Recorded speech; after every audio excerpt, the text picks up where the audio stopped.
পারণের সময়সূচি কবে পালন করবেন।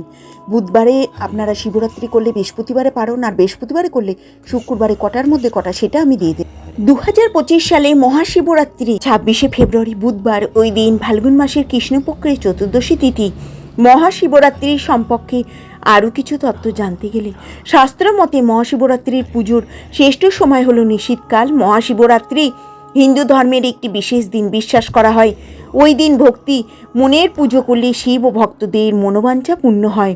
মান্যতা অনুসারে এই দিন ভগবান শিব ও মাতা পার্বতী বিবাহ সম্পূর্ণ হয়েছিল। প্রতি চন্দ্র মাসের চতুর্দশ দিনে পালন করা হয়। অমাবস্যার আগের দিন শিবরাত্রি পালন করেন অনেকেই।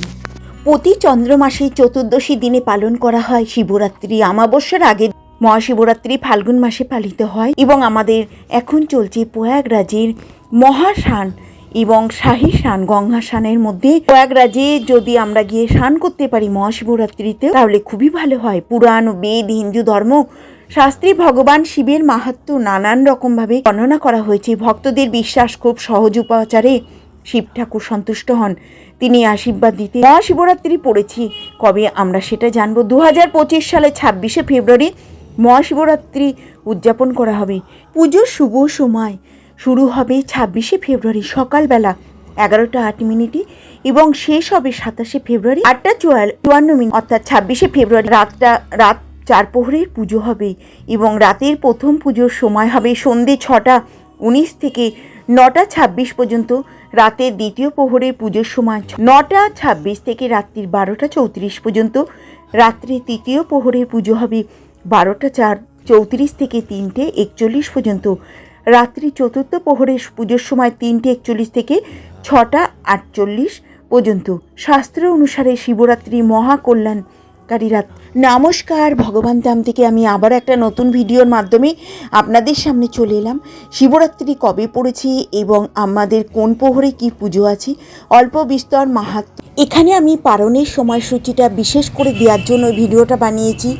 পারণের সময়সূচিটা যারা বুধবারে করবেন, বৃহস্পতিবারে কখন পালন করবেন, এবং যারা বৃহস্পতিবারে পালন করবেন শিবরাত্রি শিব চতুর্দশী তারা শুক্রবারে কখন পালন করবেন, পুরো সময়সূচিটা দিয়ে দিয়েছি। আপনারা এই ভিডিওটা দেখে। সর্বশ্রেষ্ঠ ভক্ত হচ্ছে শিব। ভগবান ধামে সকলকে স্বাগত। শিবরাত্রি কবে পড়েছি সেটা আমি বলে দিয়েছি, তবুও আবার একবার বলে দিচ্ছি। 2025 সালে আমাদের কিন্তু এটা ফেব্রুয়ারি মাসের 26 আর 27 তারিখে পড়ছে। আমাদের 26 তারিখে শুরু হবে, 27 তারিখে শেষ হবে চতুর্দশী তিথি। কটা থেকে সেটা আমি বলে দিয়েছি। এবং আমাদের এটা বুধবার আর বৃহস্পতিবার পড়ছে। আর বাংলা 1431 সাল ফাল্গুন মাসের 13 তারিখ 14 তারিখে পড়েছে বুধবার আর বৃহস্পতিবার।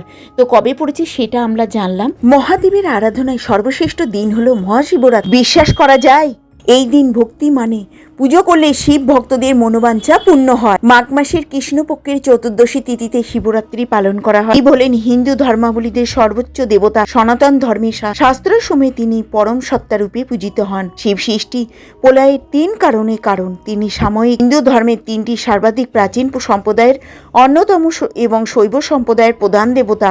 মাত্র সংস্কারের পূজিত ঈশ্বরের 5টি প্রধান রূপের গণেশ, শিব, সূর্য এবং বিষ্ণু। দুর্গা একটি রূপ, তার বিশেষ রুদ্র রূপ ধ্বংস এবং সংহার প্রলয়ের দেবতা।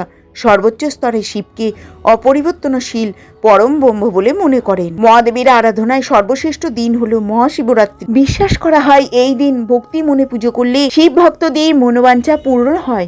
মাঘ মাসের কৃষ্ণপক্ষের চতুর্দশী তিথিতে শিবরাত্রি পালন করা হয়। যজ্ঞের মধ্যে যেমন অশ্বমের যজ্ঞ, তীর্থের মধ্যে তেমন গঙ্গা, তেমনি পুরাণ অনুযায়ী ব্রতের মধ্যে শ্রেষ্ঠ হল শিব চতুর্দশীর ব্রত। তাই শিবরাত্রির ব্রত পালন করলে ধর্ম, অর্থ, কাম, মোক্ষ এই চতুর্বিধ ফল লাভ হয়। শিবরাত্রির দিনকে আমাদের এটা খেয়াল রাখতে হবে যে আমরা কিন্তু আধ ভাঙা চাল শিবের মাথায় দেব না, এবং আমরা কিন্তু 3টে বিল্বপত্রই ভগবান শিবের মাথায় আমরা চন্দন লাগিয়ে অর্পণ করব।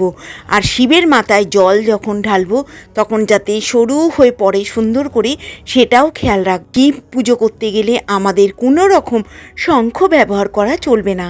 সে এমনি শঙ্খই হোক আর পানি শঙ্খ, কোনো রকম শঙ্খ বাজানো যাবে না। পানি শঙ্খ দিয়ে শিবের মাথায় জল ঢালাও যাবে না। তো এইগুলো আমাদের খেয়াল কখনোই দেবেন না। আর তুলসীপত্র ভগবান শিবকে কখনোই দেবেন না। সেই মাথায় হোক বা চরণে বা বুকে তুলসীপত্র শিবকে দেয়া যায় না। কোন প্রহরে কোনটা দিয়ে পুজো করলে সব থেকে ভালো হয় সেটা আমরা অল্প বিস্তর জানবো। প্রথম প্রহরে দুধ, আর দ্বিতীয় প্রহরে দই, তৃতীয় প্রহরে ঘি, আর চতুর্থ প্রহরে মধু। তো আমরা অভিষেক করার সময় কোন প্রহরে কোনটা দিয়ে করলে সব থেকে শুভ বা ভালো হবে? দুধ, দই, ঘি আর মধু পরপর প্রহরে দিতে হবে, প্রথম, দ্বিতীয়, তৃতীয়, চতুর্থ প্রহরে। শিবের মাথায় জল ঢালার সময় তামার পাত্র দিয়েই জলটা ঢালবেন। কোনো ঘটি, গ্লাস, তামার পাত্র নিয়ে ঢালাটা শুভ। বুধবারে আমাদের চতুর্দশী লাগছে, অনেকে কিন্তু বুধবারে পালন করছেন এবং আমাদের গোস্বামী মতে কিন্তু বৃহস্পতিবারে অনেকে পালন করছেন। তো যারা বুধবারে পালন করছেন তারা বৃহস্পতিবারে পারণ সারবেন এবং সেই পারণ আমাদের কটা থেকে সেটা আমি বলে দিই। বৃহস্পতিবারে যারা পারণ সারবেন তাদের পারণের সময় 8:31 থেকে 9:56 মধ্যে। যারা বুধবারে চতুর্দশী লাগছে, বৃহস্পতিবারে থাকছে, আমরা শুক্রবারে পারণ সারবো। তো চতুর্দশী ছেড়ে গেলে আমাদের পারণ পরের দিন শুক্রবারেই আমরা সারবো। শুক্রবারে পারণের সময়সূচি 6:56 চতুর্দশী পালন করছেন তারা বৃহস্পতিবারে এই সময়ের মধ্যে পারণ সারবেন। আর যারা পারণ শিবরাত্রি পালন করছেন বৃহস্পতিবারের দিনকে তারা শুক্রবারের দিনকে পারণ সারবেন। তো শুক্রবারে আপনারা কিন্তু ব্রাহ্মণবাড়ি বা কোনো মন্দিরে গিয়ে একটা সিদে বা মিষ্টি দিয়ে আসবে, যেরকম পারবেন আপনাদের ক্ষমতা অনুযায়ী দেওয়া। 26শে ফেব্রুয়ারি থেকে 27শে ফেব্রুয়ারি পর্যন্ত আমাদের 9:42 থেকে এবং 27শে সকালবেলা 8:31 পর্যন্ত থাকবে শিব চতুর্দশী। শিবরাত্রি নিশীথকাল। শাস্ত্রমতে শিবরাত্রির পূজার শ্রেষ্ঠ সময় হলো নিশীথকাল। এই তিথিতে 4 প্রহরের পুজো হয়। অনেকে কোনো একটি প্রহর বা 4 প্রহরের পুজো করেন। শাস্ত্রমতে শিবরাত্রি তিথিতে সন্ধেবেলা স্নানের পর শিবের পুজো করা হয়। বিশ্বাস অনুসারে আমি ভিডিওটা এই পর্যন্তই রাখলাম। এর আগের ভিডিওতে আমি বিস্তারিতভাবে আলোচনা করেছি, আর এই ভিডিওটায় খুব সহজ উপায়ে আপনাদের পালনের সময়সূচি, বুধবারে করলে বৃহস্পতিবারে পালনের সময়সূচি, আর বৃহস্পতিবারে পালন করলে শুক্রবারে পালনের সময়সূচি, এবং আমাদের কোন প্রহরে কি কি পুজো হয়, পুজোর শুভ সময়, চতুর্দশী তিথি কখন লাগছে, কখন ছাড়ছে, সমস্ত কিছু নিয়ে অল্প বিস্তর আপনাদের সঙ্গে এই ভিডিওতে শেয়ার। সকলে ভালো থাকবেন, সুস্থ থাকবেন। আবার একটা নতুন ভিডিওতে চলে আসবো। নমস্কার।